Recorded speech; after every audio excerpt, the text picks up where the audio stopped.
Thomas Tuchel's laughable programme notes comment fools no one as England fans send message England 2-0, Andorra. Thomas Tuchel's England limped to another forgettable win against Andorra as World Cup qualification resumed with a whimper at Villa Park. The Villa Park crowd probably wished they had gone to see Coldplay at Wembley instead. This was not a great advert for international football, and even one of Chris Martin's songs might have got the pulses racing faster. Ultimately, England got the job done against an Andorra team which is ranked 174th in the world, but it felt more like a training session than a World Cup qualifier. It was only moved to the Midlands because Coldplay had already booked a string of sellout nights at Wembley, and this felt like such a familiar England storyline. They were sluggish, lacked intensity, and completely uninspiring. Thomas Tuchel could really do with some momentum, but England struggled to get out of first gear.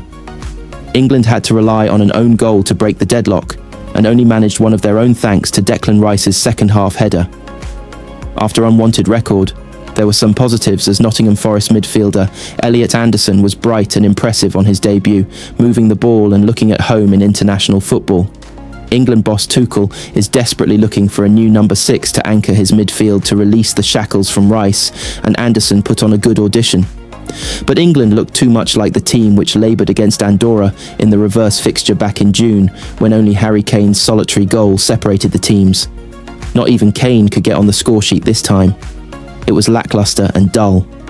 It was also a long way from instilling the sort of buzz they will need to go to Serbia next Tuesday, where they will face arguably the toughest fixture in Group K. Let's be honest, they are halfway to being qualified, and one thing England do well is qualifying campaigns. But if they wanted to get the nation believing in them again, ahead of next year's World Cup, this was not the goal feast they needed.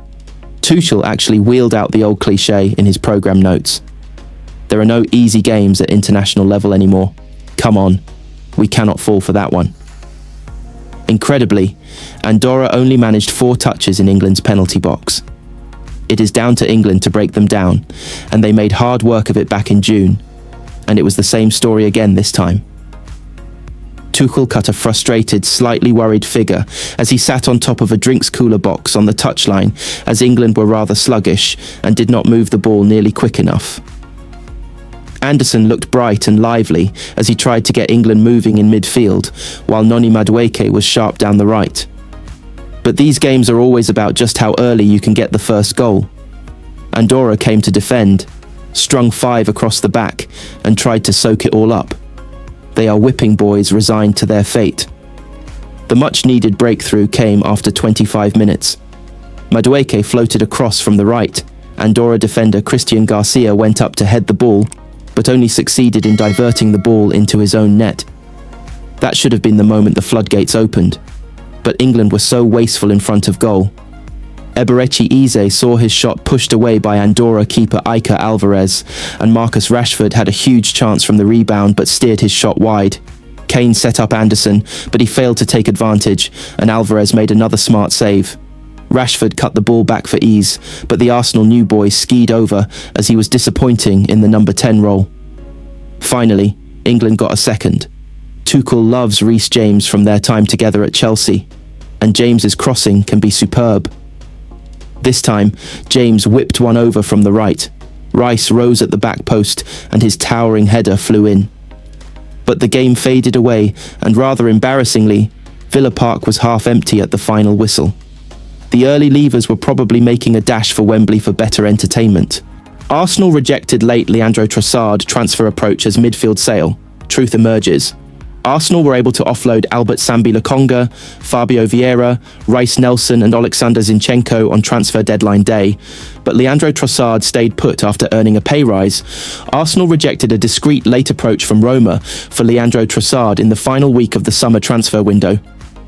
The Belgian recently penned a new contract with the Gunners, though his deal only included a salary increase and will still run until 2027. Arsenal wanted to reward the forward for his contributions since joining the club from Brighton in January 2023.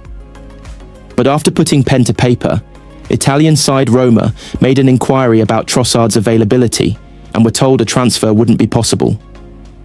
Borussia Dortmund and Turkish giants Fenerbahce also showed an interest in the 30-year-old earlier in the window.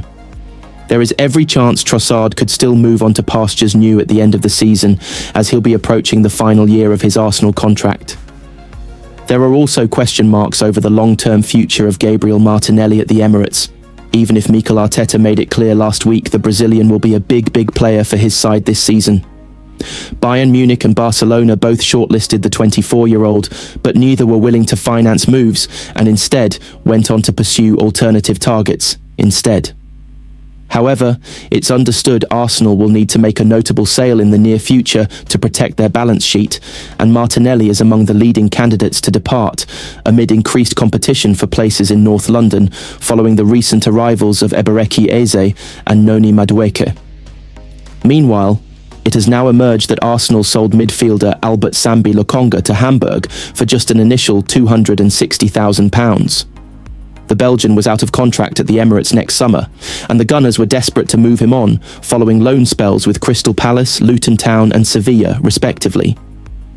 The figures behind the 25-year-old's deadline day departure were initially undisclosed, but German sources have now revealed the fee was as small as £260,000, though there are some bonuses involved.